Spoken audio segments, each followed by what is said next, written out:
안녕하세요. 불만의 3D 출력서입니다. 지금까지 익스트루더에 대한 이야기만 했었는데요. 익스트루더뿐만 아니라 다른 부품들도 FDM 3D 프린팅에 상당한 영향을 주기 때문에 이번엔 히팅베드에 대한 설명을 해드리겠습니다. 히팅베드는 보급형 오픈소스 FDM 3D 프린터 장비에서 사용하는 3D 프린터 부품입니다. 우리가 만들고 싶어하는 조형물이 만들어지는 곳이기도 합니다. 히팅베드라는 말 이외에도 플랫폼, 스테이지라는 용어로 사용되기도 합니다. 왜냐하면 조형물이 만들어지는 평평한 공간인 스테이지 역할과 히팅 역할을 동시에 하기 때문입니다. 히팅베드는 사용하는 장비의 좌표계에 따라 카테시안 좌표계는 사각형, 델타 방식은 원형이나 육각 이상의 다각형 히팅베드를 사용합니다. 모양은 달라도 용도는 같습니다. 그리고 앞으로 설명드릴 히팅베드는 사용하는 모노필라멘트의 재질을 PLA 기준으로 설명함을 명심하시길 바랍니다. 기준은 PLA입니다. 히팅베드의 역할은 두 가지가 있습니다. 첫 번째, 가장 중요한 역할은 평평한 스테이지 역할을 합니다. 두 번째, 출력 공간 내의 온도 상승입니다. 히팅베드는 바닥면이 평평한 스테이지 형태여야 조형물이 세워질 수 있는 지지대 역할을 해줍니다.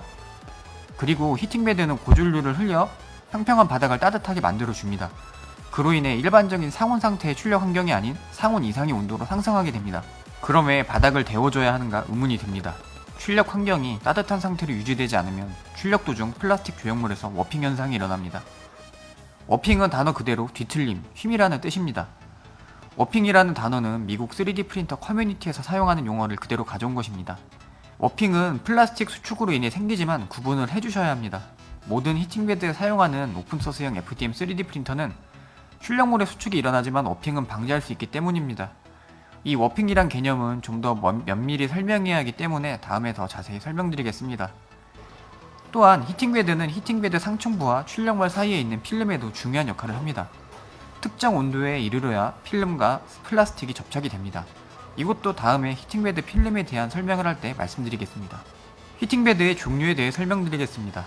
오픈소스 기반의 FDM 장비에서 많이 사용하는 히팅베드는 PCB 알루미늄 MK 히팅베드 시리즈, 그리고 실리콘 베드, 폴리이미드 히팅베드가 있습니다. 저는 주로 MK라고 표시된 PCB 알루미늄 히터를 많이 사용합니다.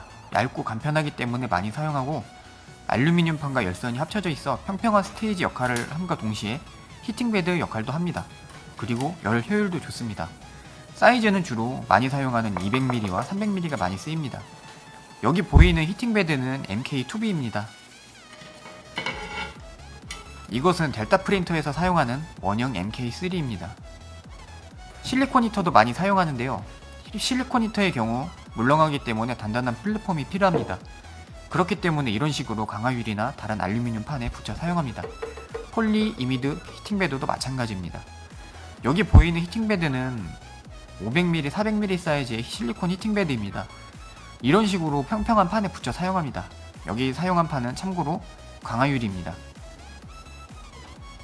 가끔 히팅베드를 사용하지 않아도 출력이 되는 경우가 있긴 있습니다. 히팅베드를 사용하지 않아도 되는 조형물의 특성에 대해 설명드리겠습니다. 출력물의 제투축 높이가 낮거나 출력물 크기 자체가 작은 조형물, 그리고 동시에 크기가 작으면서 대칭성 있는 경우에는 PLA를 출력해도 문제가 없습니다. 하지만 대부분의 메이커들은 출력 사이즈가 작은 것만 만들진 않기 때문에 출력물의 사이즈가 크고 다양한 경우에 히팅베드가 없으면 상당히 3D 프린터가 있으나 마나한 상황이 됩니다. 과거 보급형 FDM 3D 프린터가 출시될 때에는 플라스틱에 대한 개발자들의 몰이해로 히팅베드가 없는 상태로 판매되는 장비들이 있긴 했지만 지금은 히팅베드가 없으면 3D 프린터를 제대로 활용할 수 없습니다. 참고로 히팅베드가 없이 평평한 바닥면에 본드나 양면 테이프를 붙이고 출력하면 워핑 현상이 사라지긴 합니다. 하지만 떼어내야 할 때 문제가 되기 때문에 이런 방식은 매우 불편합니다. 히팅베드는 또한 출력물의 안착과 출력물의 크기가 큰 경우에도 도움이 되기 때문에 꼭 사용하셔야 합니다. 하지만 히팅베드의 장점만 있는 것은 아닙니다. 히팅베드는 조심히 사용하셔야 합니다. 히팅베드의 장점만 있는 것은 아닙니다.